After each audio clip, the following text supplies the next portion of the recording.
Good morning, guys, from Luxembourg. My first time here. I'm not staying long. I've got to fly back today, and I'm doing it with Luxair. I've never flown with them before either, obviously. And it's one of their Dash-8s. So all the way from here to Manchester. It's estimated to take about an hour and 50 minutes, according to the schedule. But what we'll do is we'll go and check in at the airport, and we'll see what it's all about, and I'll catch you over there.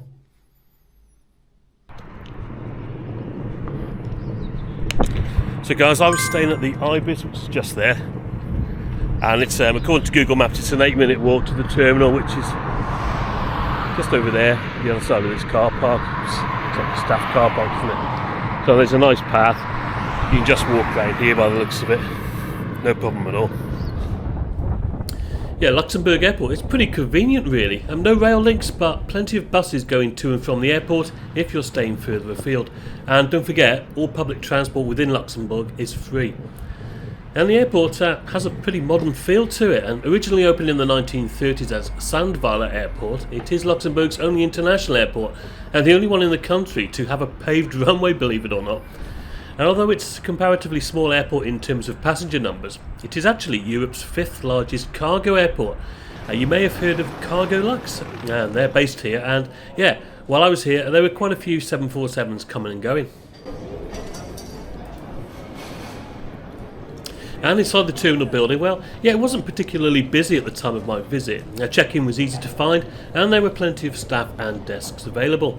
Now, I hadn't checked in online as I wanted a window seat, so I thought it was best to ask for one at the desk rather than take a chance or pay for the privilege. Morning. Just check in please for a Manchester flight. Manchester please. Is it possible to have a window seat if that's possible please?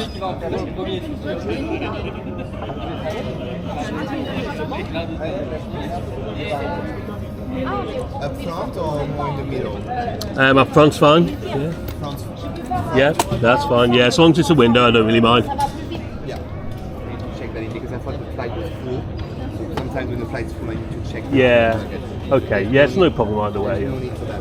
Excellent. Thank you. Just in case my colleague might maybe ask you at the gate. Check it at the gate. Yeah, that's absolutely fine. It will be free of charge, but just so you know, okay? Yeah, brilliant. Thank you very much. You're welcome, sir. So it will be gate 8Q. You'll be boarded with booth number 5. Okay. It will be at 10:40. 10:40, lovely. Thank you very much. Have a good one. Thank you. Bye-bye. Now, as you can see, I managed to get that window seat, no problem at all. And cabin luggage only for me today, but I was advised I may need to check it into the hold at the gate, but of course that would have been done free of charge if necessary.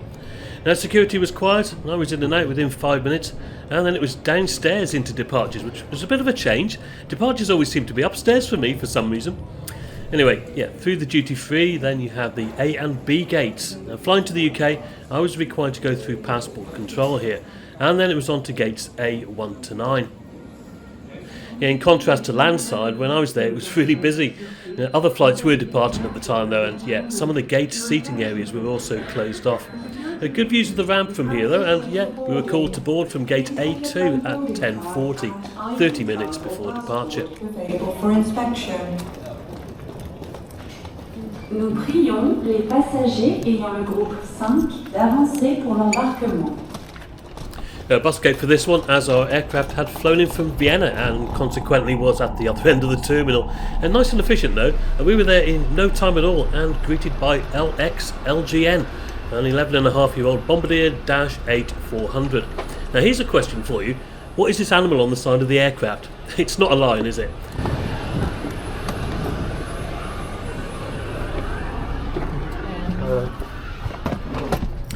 I was greeted with a friendly welcome upon boarding, and I made my way to the seat 4F this morning, and sometimes it's your lucky day and sometimes it isn't. But I hadn't had to check my carry-on into the hold, and I'd ended up with an empty aisle seat next to me. That is a double positive result. Ceinture de sécurité, et nous vous recommandons de la garder attachée pendant toute la durée du vol. Veuillez replier votre tablette et mettre votre siège en position horizontaire. Okay, so on board Lux 11:10 departure from LUX to Manchester MAN. And they've got an empty seat next to me, which is great, isn't it? C4F today. Le décollage, so just et l'heure de turbulence. reversing now under our own steam, obviously. Dash-8, and we'll be taxiing out to runway. Not sure which one we're taking off on today, but yeah, we're looking set for a pretty much on-time departure. It's a beautiful day for us, so yeah, let's enjoy the flight. Only the one runway here at LUX, and we were departing to the northeast, so 06 it was for us today. The flight time was going to be 1 hour and 30 minutes according to the flight deck. A lovely morning weather-wise, and a great seat too. Enjoy the takeoff with me, and I'll speak to you again when we're in the cruise.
Just the first 2 rows, well, 1.5 really, were sectioned off for business class on this morning's flight, but even then nobody had taken up the offer.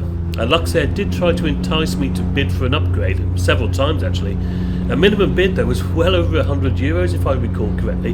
Yeah, it's just not worth it in my opinion, and not on these short flights, and certainly not on these type of aircraft. Okay, so pretty much as soon as we levelled off, the trolley came round and we were offered a choice of cheese and ham or vegetarian sandwiches plus soft drinks, alcohol or tea and coffee. This is an excellent offering, and much more than you would get on a similar flight with British Airways for example, and the quality was very good. But it may surprise you to know that I stuck to the coffee. 2 flight attendants on the aircraft today. The service was friendly and efficient.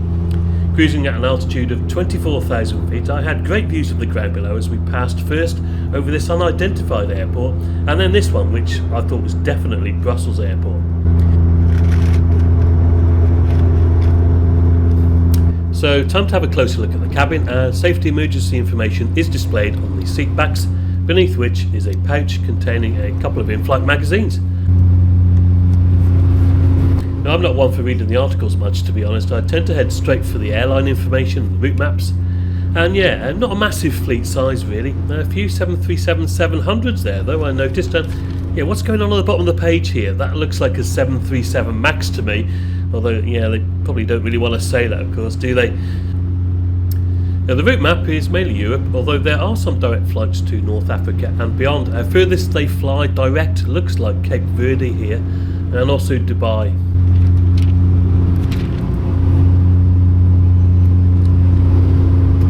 A standard flip down table that can extend towards you if you needed to. They're very clean though, as was the whole of the cabin really. The legroom was pretty average, which was to be expected on this type of aircraft.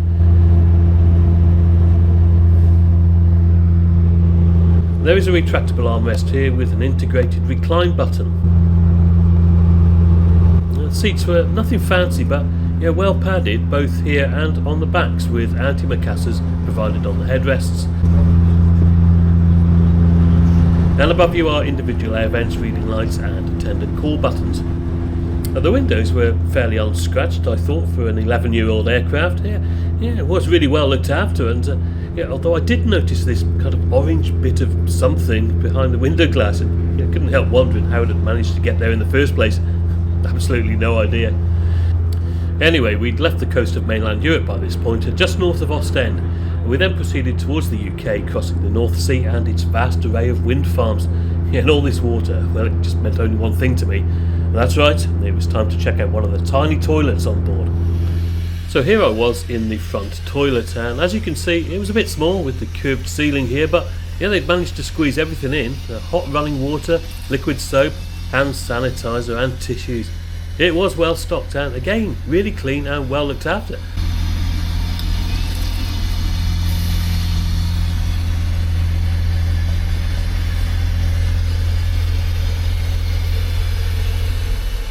And look at this, right, they'd even managed to get a baby changing table in, and that's quite impressive, isn't it, for a toilet of this size. We reached land just north of Southend-on-Sea. You can just about make out the remains of the old RAF Bradwell down there where the River Blackwater meets the sea. We then turned northwest towards the Midlands and our final destination. The clouds gathered predictably as soon as we'd reached UK soil, although it was scattered cloud and not particularly dense. An announcement from the flight deck informed us that we'd started our descent, and they also gave us a brief summary of the route we'd taken.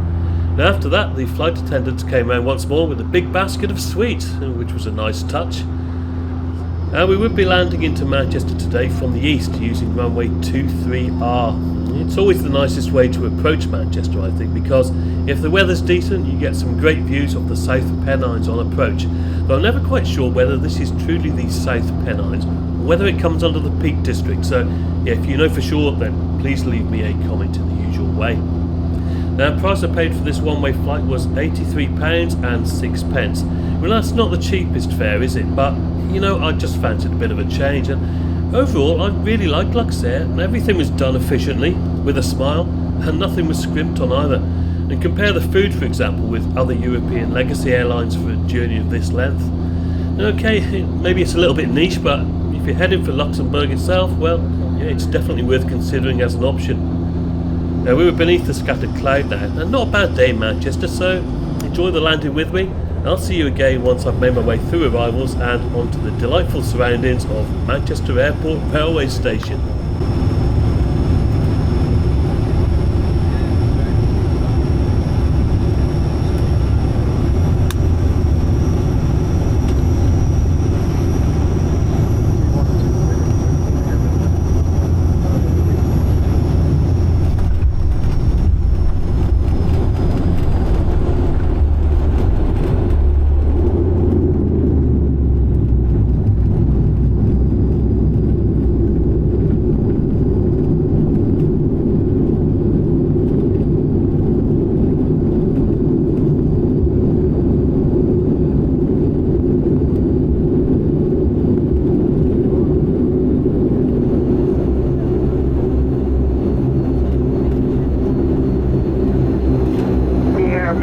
Welcome to Manchester. It's 11:35 a.m. local time. Please remain seated with your seatbelt fastened until the seatbelt sign has been switched off. Be careful when you put overhead compartments, so make sure not to forget anything while leaving the aircraft. Electronic devices may be used again. We would like to remind you that smoking is only allowed once you've reached dedicated smoking area or outside the airport. We say goodbye. We wish you a very pleasant day. Thank you for choosing Luxair. Thanks very much. Thank you. Bye-bye. Hopefully we won't see you again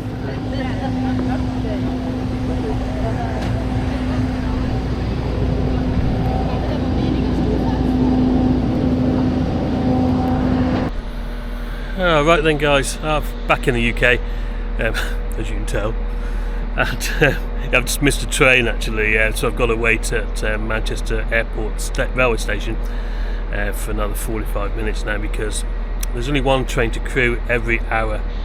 Anyway, here I am, so it gives me ample opportunity to do this outro. And yeah, what did you think of Luxair? I thought they were pretty good actually. I liked them. They were efficient, friendly, did everything with a smile. Even Luxembourg Airport itself, that was good, really no problems at all, easy to walk to from the hotel, check-in was straightforward and quick, security ditto. So yeah, the only thing really is I suppose it can get a little bit crowded in that departure lounge, but you know, there you go, that's how it is these days, isn't it?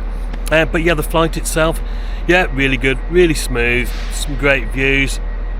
like I said, the crew were brilliant, and yeah, we got to Manchester Airport. Once Manchester Airport had actually realised a plane had landed and passengers were expected to get off, they allowed us off, and we were able to head into Terminal 1. But yeah, like I said, I just missed a train.